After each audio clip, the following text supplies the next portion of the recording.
Imagine giving your entire heart, your unshakable trust, and your very future to a man, only to find his hands intertwined with your own sister's on the night you were supposed to celebrate your eternal love.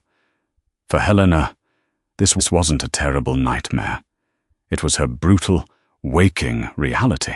Betrayed by her charming fiancé and cast out by her superficial family for not fitting their narrow, impossible standards of physical perfection, she was stripped of her dignity and left with absolutely nothing in the freezing rain. But fate possesses a fiercely twisted sense of humor. When a heartbroken, beautiful plus-size woman accidentally crosses paths with Chicago's most feared, untouchable Mafia boss, the ultimate story of sweet revenge, absolute power, and moral redemption begins. The grand ballroom of the Waldorf Astoria hummed with the suffocating, glittering energy of high society expectations. Crystal chandeliers cast a warm, fractured glow over the elite guests, their polite laughter mingling with the soft, melodic strains of a string quartet playing in the corner. Tonight was supposed to be the most important night of Helena Muller's life. It was her engagement party, an event heavily publicized in every major socialite magazine across the city. Helena stood near a towering swan ice sculpture, a glass of expensive, untouched champagne warming in her trembling hand. She was a striking vision, though she struggled immensely to believe it herself. At 26, Helena possessed a classical, Rubenesque beauty, soft, generous curves, flawless porcelain skin, and dark, deeply expressive eyes that held oceans of unshed insecurities. She wore a custom-made, midnight blue silk gown that draped beautifully over her plus-size figure. It was a quiet act of rebellion against her mother's relentless, passive-aggressive suggestions that she wear black to look a bit more slimming for the cameras. Despite the overwhelming glamour and the thousands of dollars worth of floral arrangements scenting the air, a tight knot of unease twisted in her chest. Her fiancé, Julian Vance, the handsome, charismatic CEO of a rising tech firm, had been missing for over 40 minutes. "Have you seen Julian?" Helena asked a passing waiter, her voice soft, almost swallowed by the ambient noise of clinking glasses. The waiter merely shook his head, offering a tight smile before hurrying past. Helena set her crystal glass down on a linen-draped table. The air in the ballroom was beginning to feel stifling, pressing in on her lungs. She navigated gracefully through the sea of designer suits and haute couture gowns, enduring the thinly veiled, judgmental glances from her mother's socialite friends. They had always whispered about her behind perfectly manicured hands.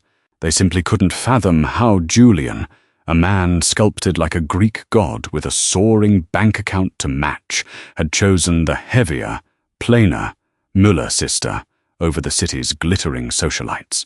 Needing a desperate moment to breathe and escape the suffocating whispers, Helena slipped out of the main ballroom and into the quiet, dimly lit corridor leading toward the private cloakrooms and VIP suites. The heavy mahogany doors muffled the classical music, replacing it with a tense, heavy silence that made her skin prickle. As she approached the opulent VIP Suite 4, she heard a sound that made the blood freeze entirely in her veins. It was a laugh. A high, breathy, triumphant laugh that she had known her entire life. It belonged to Clara, her younger sister. Clara was everything Helena was not: petite, razor-thin, blonde, fiercely competitive, and relentlessly cruel under a paper-thin veneer of bubbly, innocent charm.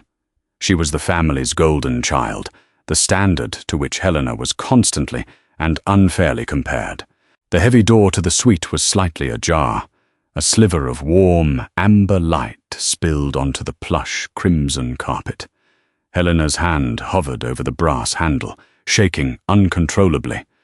Her survival instincts screamed at her to turn around, to go back to the party, to live in blissful, comfortable ignorance for just one more night.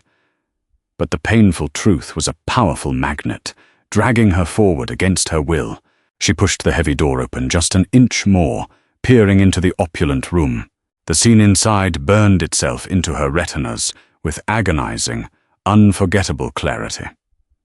Julian's expensive tailored suit jacket was discarded carelessly on the floor.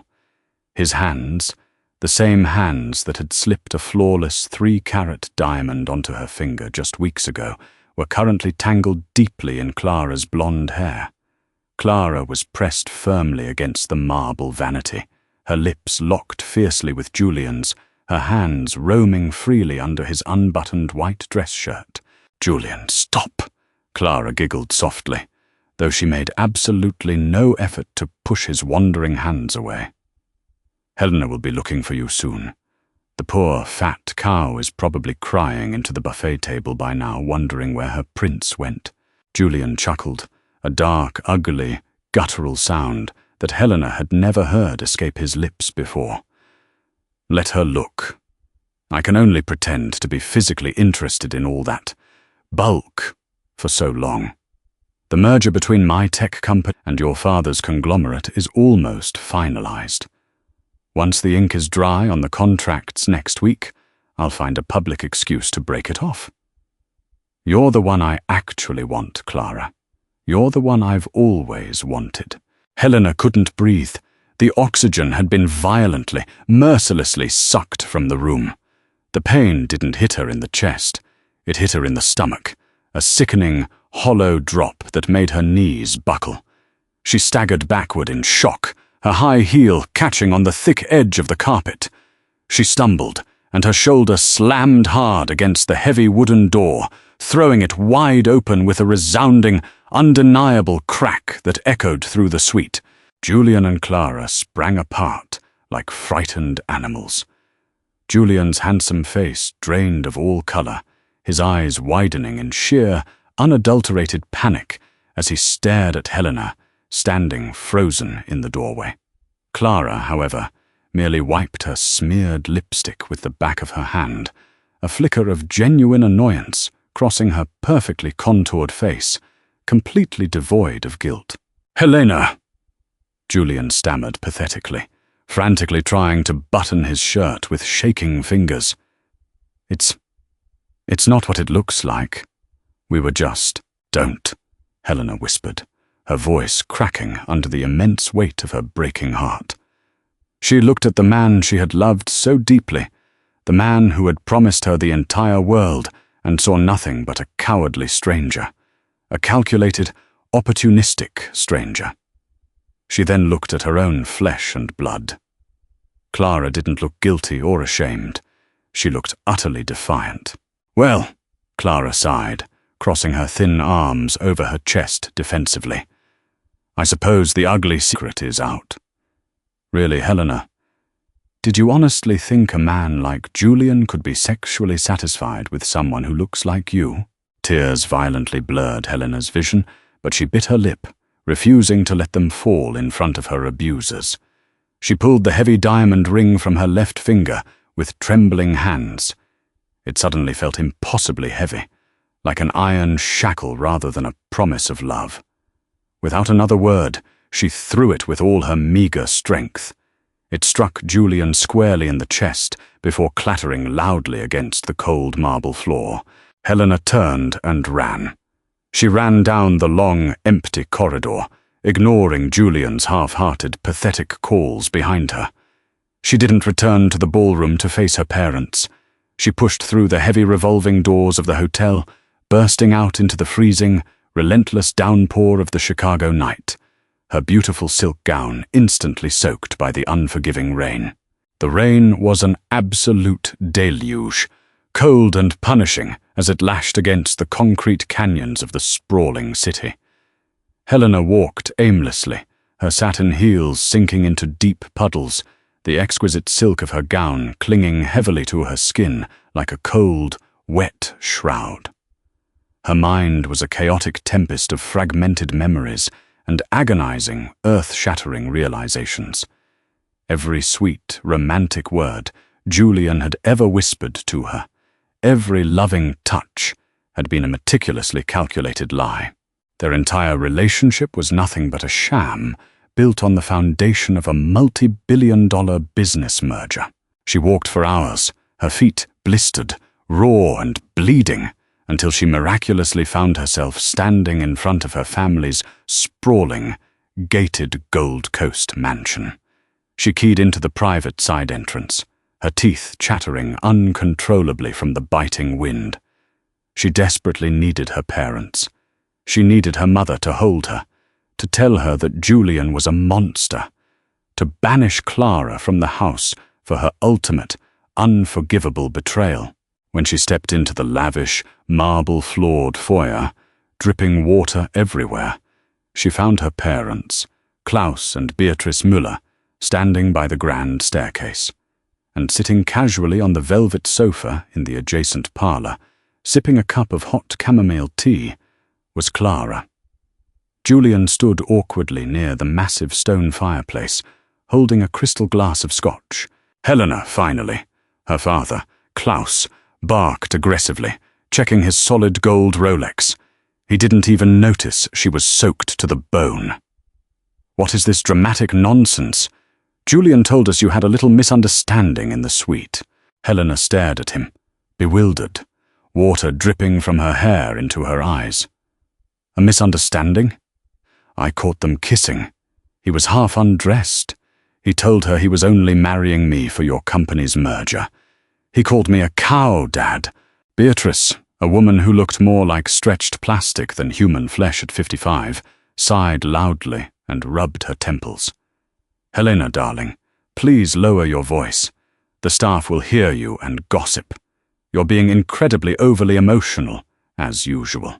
Emotional? Helena gasped, wrapping her arms around her shivering body, her heart shattering all over again. He cheated on me with my own sister. Klaus stepped forward, his face hard, uncompromising, and completely devoid of paternal warmth. Listen to me very carefully, Helena. Julian's new tech patents are the absolute future of Miller Industries. If this merger falls through because of a childish tantrum, we lose billions. Billions of dollars. Julian has apologized to us. He made a foolish mistake. Clara has apologized. It was the alcohol talking. I didn't apologize to her, Clara muttered under her breath from the sofa, entirely unbothered, inspecting her manicure. Be quiet, Clara, Klaus snapped sharply, before turning his cold, calculating eyes back to Helena. You are going to go upstairs, wash your face, dry off, and tomorrow morning you will issue a public statement saying you were overcome with pre-wedding stress. The engagement continues as planned. Helena felt the marble floor tilt violently beneath her feet. The betrayal from Julian was a sharp, sudden blade. But this was a slow, suffocating poison. Her own parents were eagerly selling her soul and her happiness to secure a business deal. They didn't care about her broken heart. They cared exclusively about the bottom line, and they clearly preferred the slender, marketable, ruthless Clara over the daughter they considered a bulky, overly sensitive liability. No, Helena whispered, her voice barely audible. Klaus narrowed his eyes dangerously.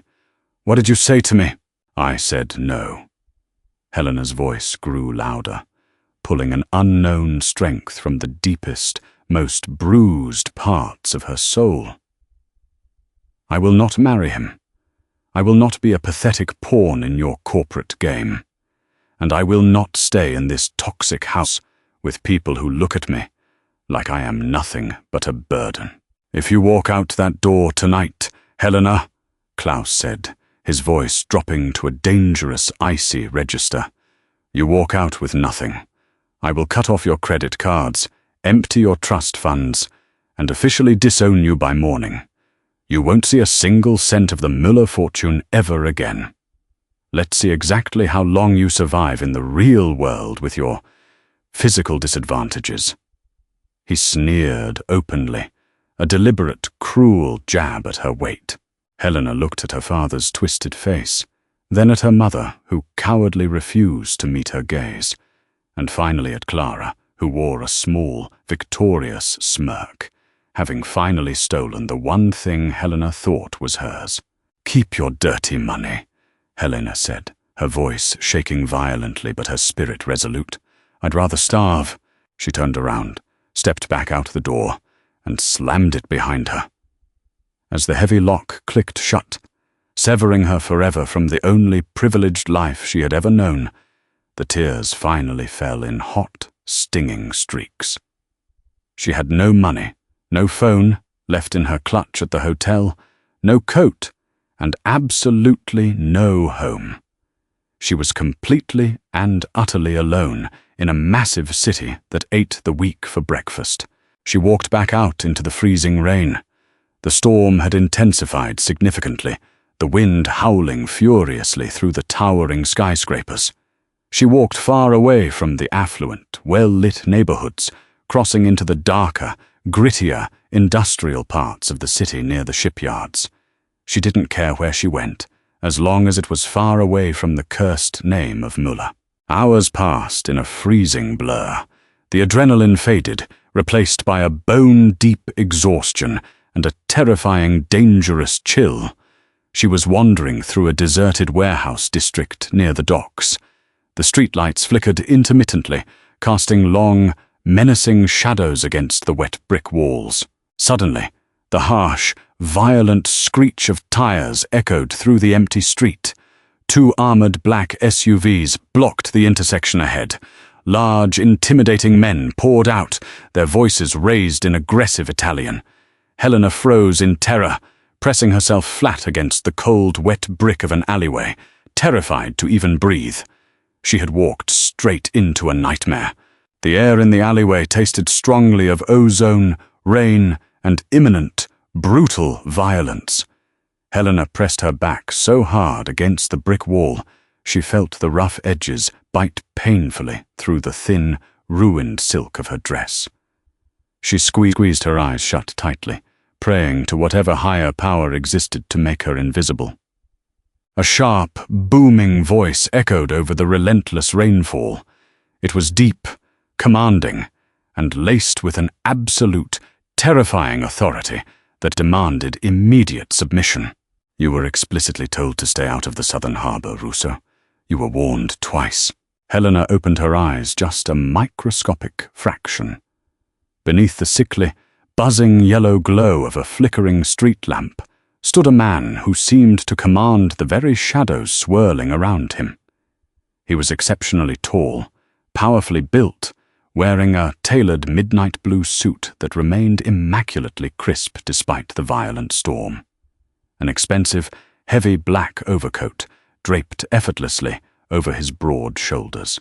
His face was a striking study in harsh, masculine angles, a strong, unforgiving jaw covered in dark stubble, piercing obsidian eyes, and a faint silver scar that traced from his left cheekbone down to his jawline, giving him the terrifying look of a fallen archangel. This was Sergio Donati. Even Helena, sheltered as she had been in high society ivory towers, knew the feared name. The Donati family was the most powerful, undisputed Mafia syndicate in the city. They controlled the massive ports, the labor unions, the underground casinos, and half the politicians in office. Sergio was the head of the family, ruthless, brilliantly strategic, and completely untouchable. Before the sniveling man called Russo could beg for his life, a deafening crack echoed through the alley. Russo dropped to his knees instantly, grasping his shattered kneecap, screaming in absolute agony. One of Sergio's stoic men lowered a silenced pistol, smoke curling from the barrel. Helena gasped. It was a tiny sound, a microscopic intake of breath born of pure shock. But in the sudden, ringing silence of the alley, it sounded like a blaring siren. Sergio's head snapped instantly toward the dark shadows where she was hiding. His eyes, dark and predatory like a wolf, tracking its prey, locked onto her silhouette instantly. "Bring whoever is there. Out," he commanded softly, a dangerous edge to his calm tone. Two massive men in heavy trench coats instantly flanked her, grabbing her bare arms roughly and dragging her out into the harsh, unforgiving light. Helena didn't fight. She had absolutely no strength left in her freezing body. She collapsed heavily to her knees on the wet asphalt, shivering violently, her soaked blue dress clinging to her curves, her mascara running in dark, tragic rivulets down her pale cheeks. Sergio stepped closer, his polished shoes splashing softly in the puddles. The dark aura of danger surrounding him was palpable, a heavy, physical weight in the air. He looked down at her. Helena squeezed her eyes shut, waiting for the fatal bullet. She had witnessed a Mafia hit. She wasn't stupid. She knew exactly how this ended, but the bullet never came. Instead, a large, warm hand, rough with calluses but surprisingly gentle in its application, tipped her chin upward. Helena hesitantly opened her eyes and found herself looking directly into Sergio Donati's dark, unfathomable gaze. He didn't look at her with the shallow disgust or the fat-phobic pity she was so painfully accustomed to. He didn't look past her or judge the size of her waistline. He looked deep into her red, tear-filled eyes, and what he saw there seemed to give the ruthless mob boss pause. He saw a woman who had been utterly, profoundly broken, a woman who had lost everything in a single night, a woman whose very soul was bleeding out on the cold pavement. He recognized that profound look of betrayal. It was the exact same look he had seen in his own mirror for years after his father was murdered. "What is a civilian woman like you doing in a dangerous place like this?" Sergio asked, his voice a low, gravelly baritone that sent a strange, unexpected shiver down her spine, one that had absolutely nothing to do with the freezing rain. I have nowhere else to go," Helena whispered, her teeth chattering so violently she could barely form the syllables. "Please, I didn't see anything. I swear on my life." Sergio studied her for a long, agonizing moment. His sharp eyes took in her ruined designer dress, her bare, bleeding feet, and the profound, heavy sorrow etched deep into her beautiful, round face. He stood up straight, shrugging off his heavy, expensive cashmere overcoat. To the absolute, open-mouthed shock of his hardened men, Sergio draped the warm, dry coat gently around Helena's shivering shoulders. It swallowed her completely, smelling wonderfully of expensive cedar wood, rich tobacco, and rain. "Clean this pathetic mess up!" Sergio barked at his men, gesturing vaguely to the whimpering Russo bleeding on the ground. He then reached down, effortlessly lifting Helena off the wet ground and into his strong arms, as if her plus-size frame weighed no more than a fragile feather. "Well, what are you doing?" Helena stammered, too physically exhausted to even attempt to struggle. "I'm taking you out of the rain," Sergio replied, his jaw set in a hard line. He carried her carefully toward a sleek, armored Maybach idling at the end of the street. "And when you are warm, you are going to tell me exactly who put that look of absolute murder in your beautiful eyes." Helena woke up slowly to the rich smell of fresh espresso and the incredible feeling of high-thread count Egyptian cotton against her skin. She blinked against the bright, piercing morning sunlight, streaming through massive floor-to-ceiling windows. Pure panic gripped her chest for a terrified second before the traumatic memories of the previous night came rushing back like a tidal wave. The betrayal, the storm, the alley. Sergio Donati. She sat up quickly, realizing she had been changed out of her wet dress and was now wearing an oversized, incredibly soft men's dress shirt that comfortably accommodated her chest and hips. She was in a master suite that rivaled the finest penthouses in Dubai, decorated in rich mahogany and dark leather. The heavy oak door creaked open, and Sergio walked in. In the harsh daylight, he was even more imposing and devastatingly handsome. He wore black tailored slacks and a fitted black button-down shirt with the sleeves rolled up, revealing muscular forearms corded with intricate dark tattoos that spoke of a violent past. He carried a heavy silver tray holding a steaming cup of coffee, a glass of water, and a plate of warm, flaky pastries. "My private doctor checked on you while you slept. You were suffering from mild hypothermia, but you slept for 14 hours, Sergio said, his voice flat, though his dark eyes scanned her intently to ensure she was truly unharmed. He set the tray down gently on the bedside table. "Drink, eat. You need your strength." Helena pulled the thick duvet up to her chest, acutely aware of her body, of the space she occupied in this stranger's bed. "Why did you bring me here? Why didn't you kill me in the alley?" Sergio pulled up a velvet chair and sat near the bed, resting his elbows casually on his knees. "I kill liabilities. I kill enemies who threaten my family. You are neither. You are a civilian who had a very, very bad night.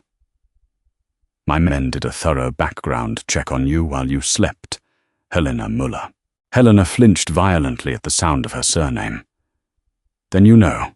I know that your father, Klaus, cut off all your bank accounts and credit cards at 1 a.m. last night. I know that Julian Vance and your sister Clara issued a joint press release this morning stating your engagement was amicably dissolved due to irreconcilable differences."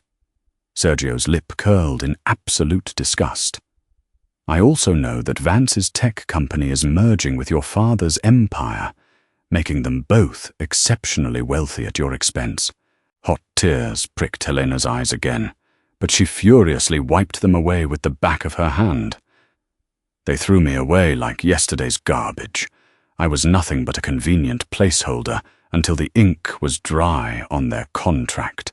"No," Sergio said, his voice suddenly hard, commanding her full attention. "You are not garbage.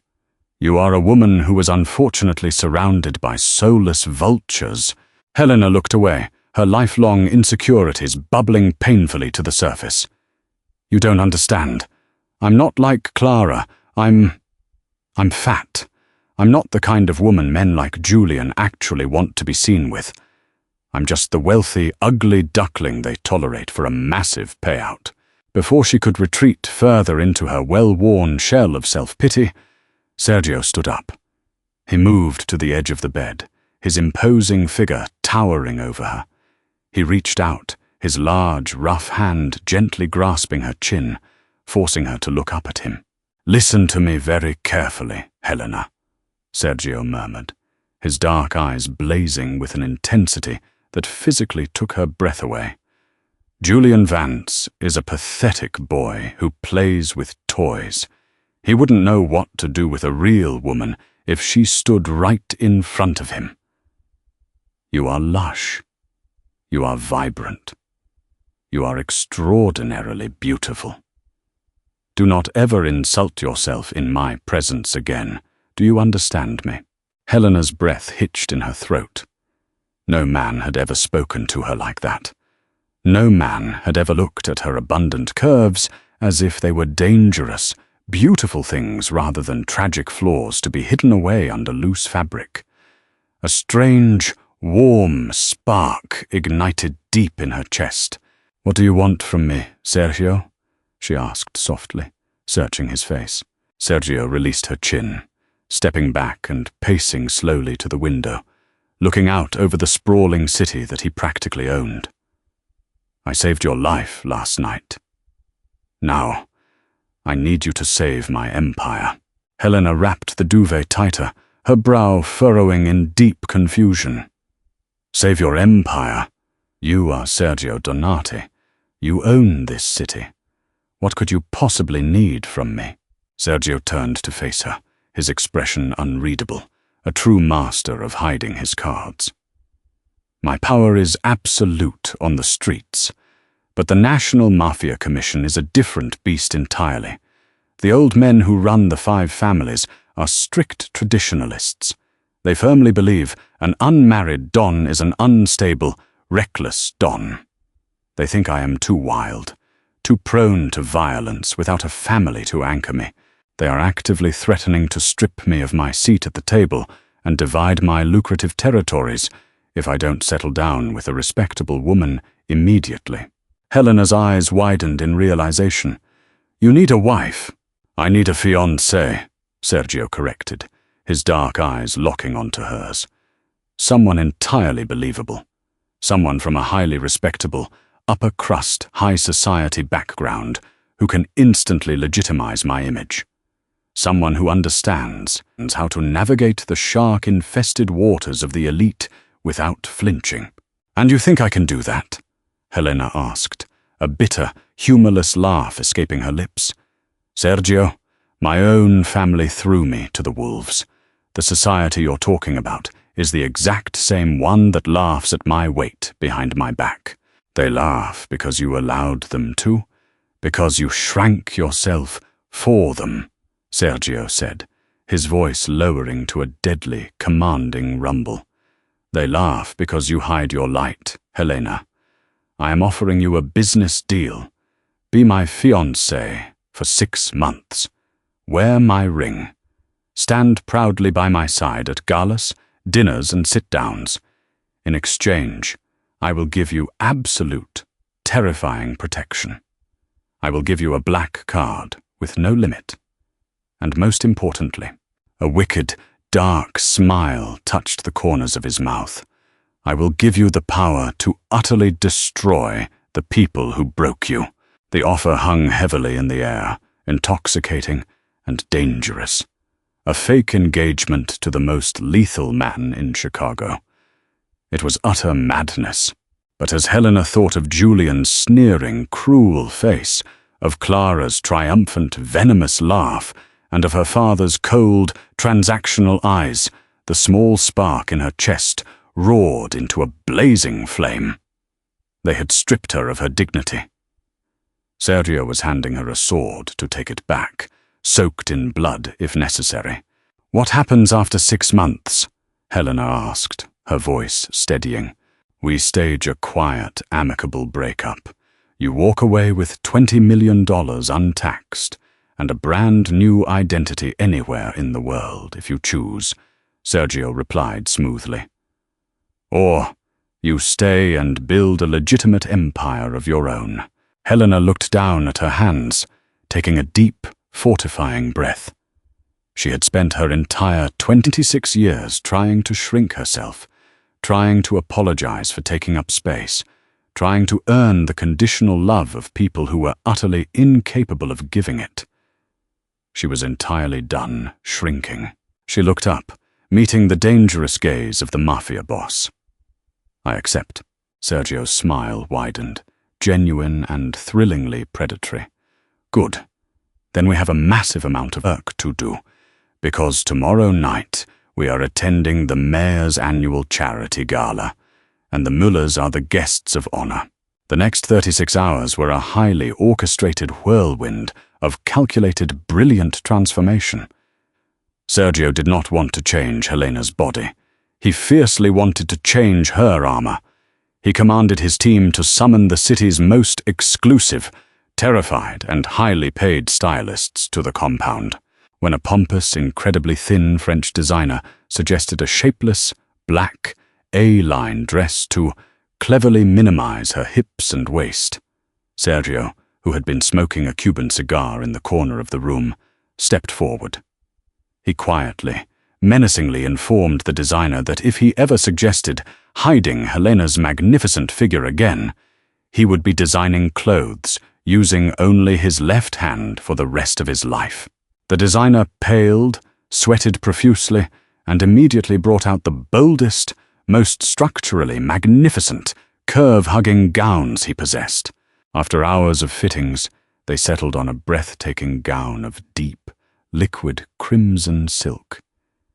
It was an absolute masterpiece of tailoring, featuring a plunging sweetheart neckline that celebrated her full cleavage, a heavily structured, corseted waist that highlighted her dramatic hourglass figure, and a daring, thigh-high slit that revealed a tantalizing flash of leg. It didn't hide her size, it weaponized it. Her long, dark hair was swept up into a cascading, elegant updo, framing a face painted with striking, unapologetic confidence, a sharp, dramatic wing of eyeliner, and a dark, blood-red lip. When Helena stepped out of the dressing room, the massive master suite fell dead silent. Sergio stood slowly from his leather armchair. He didn't say a single word for a long, agonizingly tense minute. His dark eyes traced every inch of her, from the sparkling diamond chandelier earrings to the red-soled stiletto heels. The look in his eyes wasn't just physical appreciation, it was sheer reverence. It was the awe-struck look of a king who had finally found his queen. He walked toward her slowly, pulling a black velvet box from his tailored jacket pocket. He snapped it open to reveal a staggering, flawless, 10-carat blood-red ruby surrounded by a halo of crushed diamonds. "Give me your hand," he murmured, his voice thick. Helena extended her left hand. Her fingers were trembling slightly with adrenaline. Sergio slid the massive, heavy ring onto her finger. It was cold, but his rough touch was burning hot. He lifted her knuckles to his lips and pressed a soft, lingering kiss against her skin that sent a jolt of electricity straight to her core. "You are breathtaking, Mia Regina," Sergio whispered, his voice incredibly husky. "Tonight you will walk into that ballroom, and you will not look down. You will not apologize for your presence. You belong to me now, and no one disrespects what is mine and lives to tell about it. Do you understand?" Helena looked at her stunning reflection in the gilded floor-length mirror. The sad, broken, insecure girl weeping at the Waldorf was completely gone. In her place stood a dangerous woman of immense power, dripping in blood-red silk and Mafia diamonds. "I understand," Helena said, her voice dropping an octave, filled with a new, dark steel she didn't know she possessed. Sergio offered his strong arm. "Then let us go introduce high society to the new Helena." The mayor's charity gala at the Field Museum was the undisputed crown jewel of Chicago's social season. The massive hall, lined with towering dinosaur skeletons and marble pillars, was packed with old money, new tech billionaires, and corrupt political power. In the very center of the room, holding court by the champagne fountain, were Julian Vance and Clara Muller. Clara wore a form-fitting, icy white dress, clinging desperately to Julian's arm, projecting the sickeningly fake image of the perfect, wealthy power couple. Klaus and Beatrice Müller stood nearby, beaming with pride at the impending merger that would make them financially untouchable. Suddenly, the orchestra's music seemed to falter and die out entirely. A ripple of absolute, stunned silence spread from the grand entrance doors, moving through the dense crowd like a physical shockwave. People stepped aside rapidly, parting like the Red Sea, their faces a mixture of awe, visceral terror, and rabid curiosity. Julian turned around, highly annoyed by the interruption to his networking. The annoyance vanished instantly, replaced by sheer, unadulterated shock. Clara dropped her crystal champagne glass. It shattered loudly on the marble floor. Walking down the grand staircase was Sergio Donati, the lethal phantom of the underworld, looking like a dark god in a bespoke tuxedo. And resting confidently on his arm, walking with the grace and devastating confidence of an empress, was Helena. She was incredibly radiant. The crimson gown moved around her lush curves like liquid fire. She didn't look down. She looked straight ahead, her chin held high, a cool, terrifyingly indifferent smile playing on her red lips. Whispers exploded through the enormous room like rapid gunfire. Is that the fat Miller girl? Oh, she looks incredible. My God, look at those diamonds. Is she with Donati? That's impossible. He kills people. Klaus Müller's face turned an ugly, mottled shade of purple as he marched furiously toward the staircase, Julian and Clara trailing nervously behind him like frightened children. "Helena!" Klaus hissed venomously as she and Sergio reached the main floor. "What is the meaning of this absolute circus? Where have you been hiding? And what in God's name are you doing with this criminal thug?" Sergio's eyes narrowed instantly, a dangerous, lethal glint flashing in the pitch darkness of his gaze. He didn't raise his voice, but when he spoke, the temperature in the massive room plummeted to freezing. "You will address my fiancé with the utmost respect, Mr. Muller, or I will personally have your tongue removed with a rusty blade and served to you on a silver platter. Am I entirely clear?" Klaus choked on his own spit, physically stepping back, his arrogant bluster evaporating instantly in the face of genuine mortal terror. Julian, desperately trying to salvage his shattered ego, stepped forward, his eyes roaming over Helena's exposed cleavage and cinched waist with a sudden, greedy hunger he had never shown her before. "Helena, be reasonable. You're acting out because you're hurt about Clara. You don't belong in this violent thug's world. Look at you. You're trying way too hard in that dress," Clara sneered, recovering her spiteful nature. "It's true. A pig stuffed into a designer dress is still a pig, Helena. Did you really think you could compete with me just by finding a sugar daddy?" Helena felt a momentary, brief flicker of her old, ingrained insecurity, but then she felt the heavy, incredibly reassuring weight of Sergio's strong arm wrapped tightly around her waist. He pulled her flush against his solid, muscular side, marking her as his. Helena smiled. It was a cold, devastating smile that didn't reach her eyes. She looked down at Clara, then at Julian. "I'm not trying to compete with you, Clara. I don't compete with cheap clearance rack bargains. And Julian, I strongly suggest you worry less about my dress and much, much more about your company's plummeting stock." Sergio smiled a shark smile, pulling a sleek black phone from his pocket. "Ah, yes, Vance Technologies, a promising firm, or at least it was until this morning." Sergio tapped a single button on the screen. "It seems a massive coalition of mysterious offshore investors just aggressively shorted and dumped 60% of your company's shares, Mr. Vance. And the labor unions that build your hardware, they just called an indefinite strike. Effective 5 minutes ago."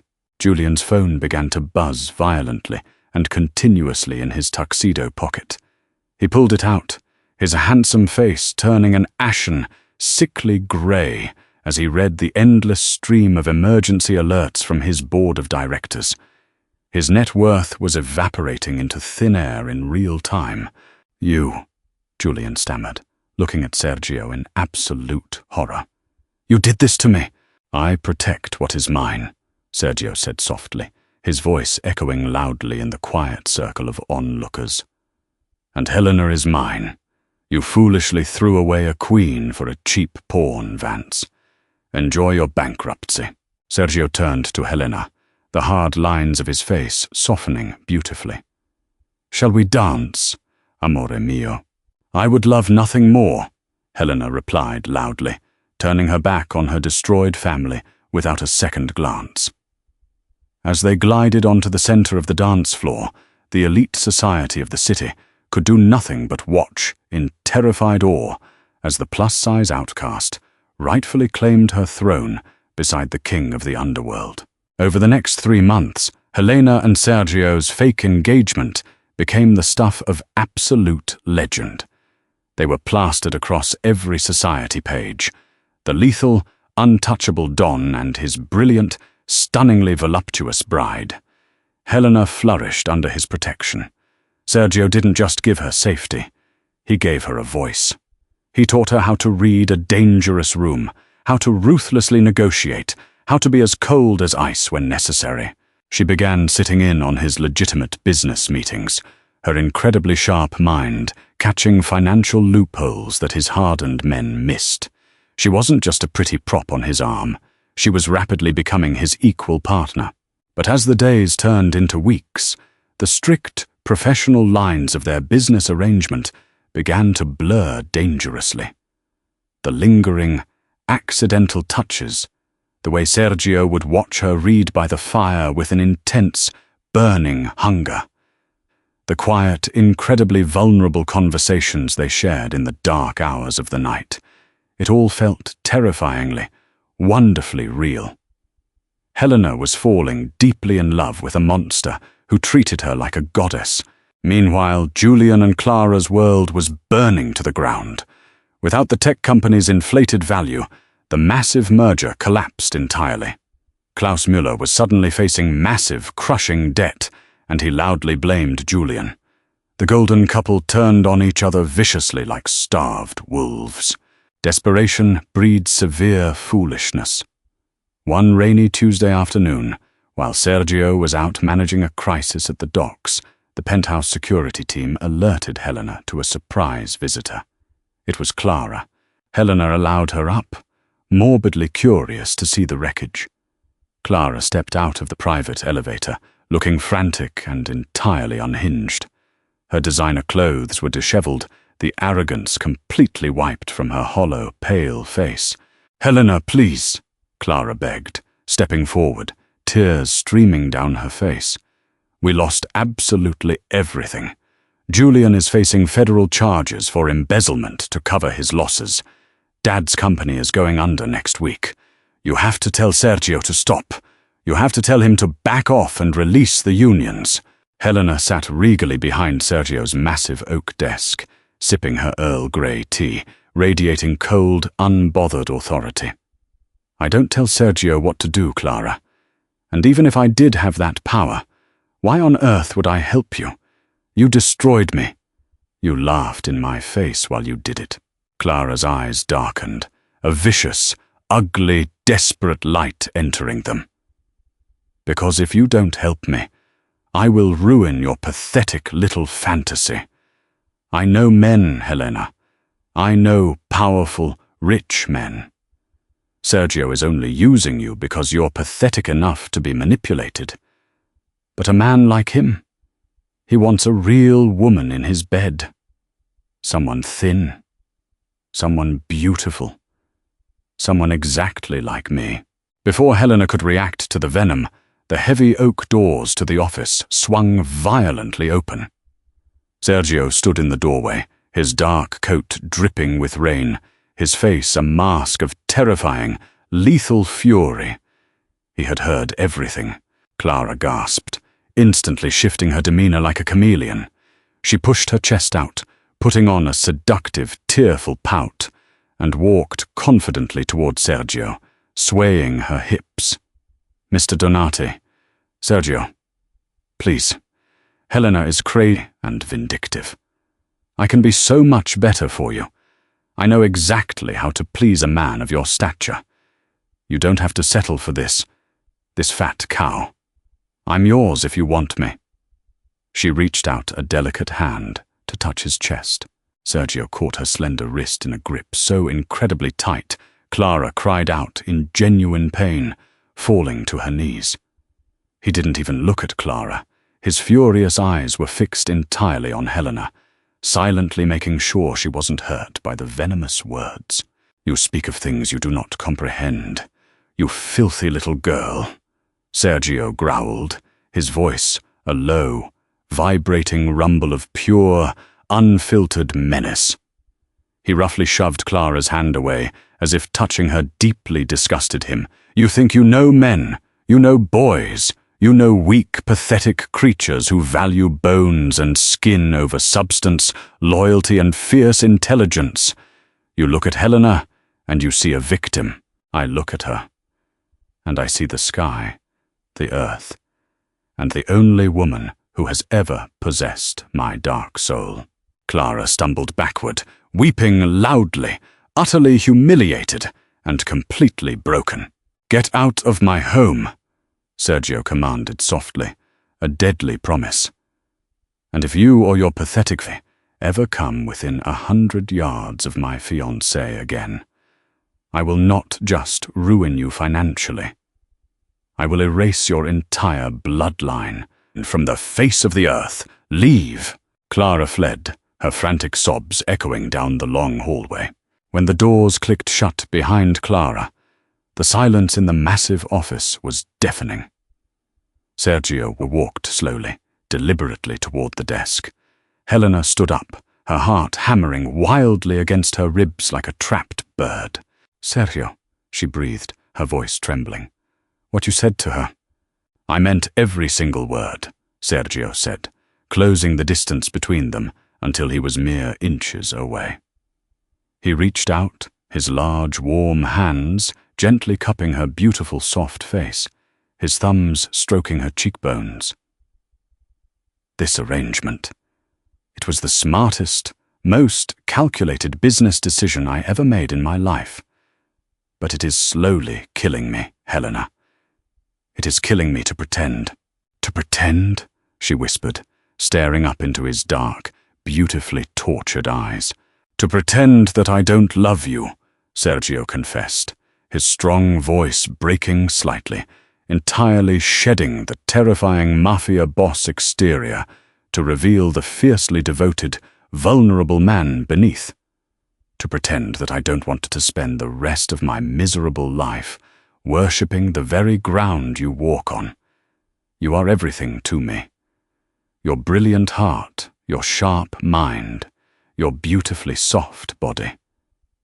I want it all. Not for 6 months. For eternity." Helena let out a choked sob, the final, stubborn walls around her battered heart crumbling to dust. She reached up, pulling his handsome face down to hers, and kissed him fiercely. It was a kiss of raging fire and gentle rain, of immense pain and profound, lasting healing. It was the absolute sealing of a true, unbreakable vow. But their peace was short-lived. Klaus Müller, facing utter ruin and a life of poverty, had lost his mind. In a desperate, highly illegal move, he hired a crew of desperate street thugs to ambush Helena's armored car later that week, hoping to hold her for ransom to force Sergio to back off the companies. They ambushed her on a quiet road near the estate. But Klaus grossly underestimated 2 things. First, he underestimated the lethal efficiency of Donati's personal guards. Second, he underestimated Helena. When a thug managed to break the passenger window, Helena didn't scream or cower. She remembered Sergio's lessons. She grabbed the heavy steel flashlight from the door compartment and smashed it brutally into the attacker's face, defending herself with the ferocity of a lioness until Sergio's backup arrived, neutralizing the threat in seconds. When Sergio arrived on the scene, he was a man possessed by demons. He found Helena standing amidst the wreckage, shaken but entirely unharmed, holding her ground. "Are you hurt?" Sergio roared, pulling her into a bone-crushing embrace, burying his face in her neck. "No," Helena said, her voice remarkably steady. "I handled it. It was my father. He ordered this." Sergio pulled back, his eyes black with murderous intent. "He is a dead man." "No," Helena said firmly, grabbing his lapels. "Death is entirely too easy for him. He loves his reputation and his money more than he ever loved me. Take them. Take everything. Leave him rotting in a federal prison cell with Julian." Sergio looked at her, his anger shifting into profound, terrifying awe. She was ruthless. She was brilliant. She was truly the queen of the syndicate. "As you wish, my queen," he vowed. A year later, the warm sun set beautifully over the Amalfi coast in Italy, casting a golden, ethereal glow over the private, heavily guarded Donati estate overlooking the turquoise sea. There were no flashing cameras, No judgmental society vultures, and absolutely no toxic family members present.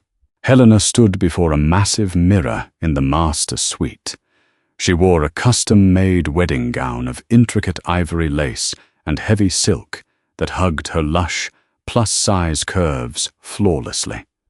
She looked like a Renaissance painting brought to vivid life, radiant, powerful, and deeply, truly loved. She touched the heavy ruby ring on her finger, smiling as she remembered the broken girl crying in the Chicago rain. That weak girl was gone forever. In her place was Helena Donati, a force of nature. Julian Vance was currently serving a grueling 15-year sentence in a maximum security federal penitentiary for massive corporate fraud. His once great empire reduced to absolute dust. Klaus Müller had been exposed for racketeering and bribery, his company seized by the government. The Müller family had filed for bankruptcy, quietly fading into obscure, miserable poverty, their names entirely erased from the elite circles they once ruled. Clara had married an older, cruel, financially abusive man just to maintain a tiny shred of her lavish lifestyle, trapped in a miserable cage of her own making. Karma had not just knocked on their doors. Sergio and Helena had kicked the doors down and delivered justice personally. There was a soft, respectful knock on the heavy wooden door. Sergio entered. He wore a crisp white tuxedo jacket, looking devastatingly handsome, the silver scar on his cheek catching the fading, golden light. He stopped completely in his tracks as he saw her, the breath physically leaving his lungs. "I am strictly supposed to wait at the altar," he murmured, walking slowly toward her, his dark eyes shining with intense, unshed emotion. "But I couldn't wait another torturous second to see you." He wrapped his strong arms around her waist, pulling her back flush against his solid chest, looking at their reflection in the mirror together. The terrifying, undisputed Mafia Don and his beautiful, fiercely intelligent, curvy queen. "You saved me, Sergio," Helena whispered, leaning her head back against his broad shoulder, feeling completely safe. "You taught me how to fight back." Sergio kissed the soft crook of her neck, his voice a low, reverent rumble. "You were always a fighter, Mia Regina. I just handed you the sword you deserved. You saved me from the endless dark. You gave me a beautiful reason to build an empire rather than just destroy one." He turned her around gently, taking both of her hands in his calloused ones. "Are you ready to make this real, Mrs. Donati?" Helena looked deeply into the eyes of the man who had seen her at her absolute lowest, most vulnerable point, and treated her like she was the highest power in the universe. She had lost a cowardly fiancé and a treacherous, evil sister, but she had gained the entire world, and most importantly, she had finally gained herself. "I have never been more ready for anything in my entire life," Helena smiled, tears of pure joy pricking her eyes. Together, hand in hand, they walked out of the suite and toward the flower-draped terrace overlooking the ocean, ready to begin forever, ruling their world with love, fierce loyalty, and an unbreakable bond of truth and redemption. What an incredibly breathtaking journey of revenge, resilience, and finding true love in the absolute, most unexpected of places.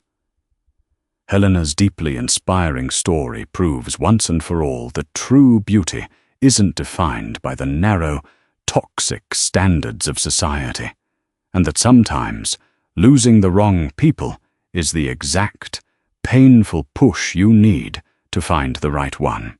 She went from being completely betrayed and cast out into the cold to ruling a massive empire beside a man who loved and appreciated her for exactly who she was, curves, brains, and all. Sergio showed us that a real man protects, respects, and uplifts his queen without hesitation. Did you absolutely love seeing Julian Clara and Klaus get exactly the karma they deserved? Let us know what you thought of this intense drama in the comments below. If you enjoyed this cinematic story of mafia romance and sweet moral revenge, please hit that like button, share this video with your friends, and don't forget to subscribe to our channel for more thrilling, dramatic stories every single week.